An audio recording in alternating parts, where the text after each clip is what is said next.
तो आज हम बात करेंगे वेब डेवलपमेंट के बारे में, जो कि हर टेक करियर की फाउंडेशन होती है। वेब डेवलपमेंट से वेबसाइट और मोबाइल एप्लीकेशन बनाए जाते हैं, जो आजकल हर बिजनेस की एक फाउंडेशन है। तो आप अगर फ्रेशर हो, स्टूडेंट हो या कॉलेज की स्टडी कर रहे हो, इस वीडियो में हम देखेंगे कि वेब डेवलपमेंट कैसे इंपॉर्टेंट है और कैसे आप इसमें अपना करियर बना सकते हो। तो वेब डेवलपमेंट में सबसे पहले आपके सामने आती है दो चीजें, फ्रंट एंड और बैक एंड। फ्रंट एंड क्या होता है? फ्रंट एंड मतलब जो आपको विजुअल दिखता है उसको बोलते हैं अपन फ्रंट एंड, जो दिखता है आपको सामने वो। तो फ्रंट एंड के लिए बेस्ट प्रोग्रामिंग लैंग्वेज है HTML, CSS और जावास्क्रिप्ट।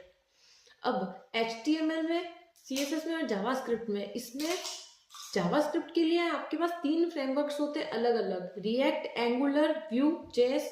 तो ये करके 3 फ्रेमवर्क्स होते हैं। और इसका यूज केस क्या है?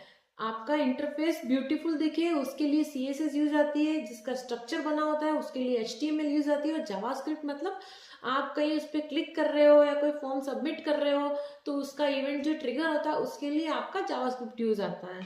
फिर आते हैं बैकएंड। बैकएंड में है PHP, Node.js, Python, Java and Ruby. ये लैंग्वेजेस जो है वो आपको बैकएंड में यूज आती है। अब बैकएंड होता क्या है? जैसे कि आप किसी वेबसाइट पर गए हो, उस पर आपने अपनी डिटेल भरी है और जैसे फॉर्म पे क्लिक करा है तो जो फॉर्म सबमिट होता है, आपकी डिटेल जाती है, वो सारा जो काम होता है वो बैकएंड का होता है, जो बैकएंड की प्रोसेसिंग होती है। जैसे आप फेसबुक पे काम कर रहे हो, आपने किसी को मैसेज किया, आपके पास रिप्लाई आया, तो सारा काम बैकएंड का होता है। इसके लिए आपको PHP, Node.js सीखना पड़ेगा। अब इसके अंदर फ्रेमवर्क्स होते हैं अलग अलग, जैसे कि Express.js, Django, फ्लास्क, स्प्रिंट और बहुत सारे फ्रेमवर्क्स होते हैं। तो उसमें से आपको एक चूज करके अपना करियर आगे बढ़ा सकते हो। फिर आता है मोबाइल एप्लीकेशन। आपने मोबाइल ऐप देखे होंगे बहुत सारे, तो वो कौन सी प्रोग्रामिंग लैंग्वेज में बनते हैं? वो बनते हैं Java, Kotlin, Android, Swift, Dart, Flutter, इन सब पे। और रिएक्ट नेटिव, सबसे मेन चीज, रिएक्ट नेटिव में भी मोबाइल ऐप बनते हैं।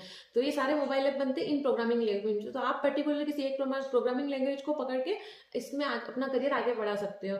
अब इसके अंदर भी फ्रेमवर्क्स होते हैं, जैसे कि रिएक्ट नेटिव है, फ्लटर है, एंड्रॉयड स्टूडियो है, एक्सपोर्ट है, ये सारे अलग अलग फ्रेमवर्क्स होते हैं। और मोबाइल ऐप एंड्रॉयड और iOS दोनों के लिए बनती है। तो आपको पहले इन प्रोग्रामिंग लैंग्वेज के बारे में पता होना चाहिए कि इतनी सारी प्रोग्रामिंग लैंग्वेज होती है। फिर अपन इसमें से कोई एक लैंग्वेज चूज करके अपना करियर बना सकते हैं। बट आप चाहे फ्रंट एंड करो या बैक एंड करो, आपको HTML, CSS और जावास्क्रिप्ट, ये 3 लैंग्वेजेस तो आनी ही चाहिए एनी हाउ। HTML क्या होता है? HTML होता है बेसिक स्ट्रक्चर होता है, स्केलेटन यानी हड्डियों का ढांचा है बस। CSS होती है उसके ऊपर क्लोथिंग या CSS लाइक, आप उसको मान लो उसके ऊपर मांस या आपका पूरा बॉडी का स्ट्रक्चर हो गया, क्लोथिंग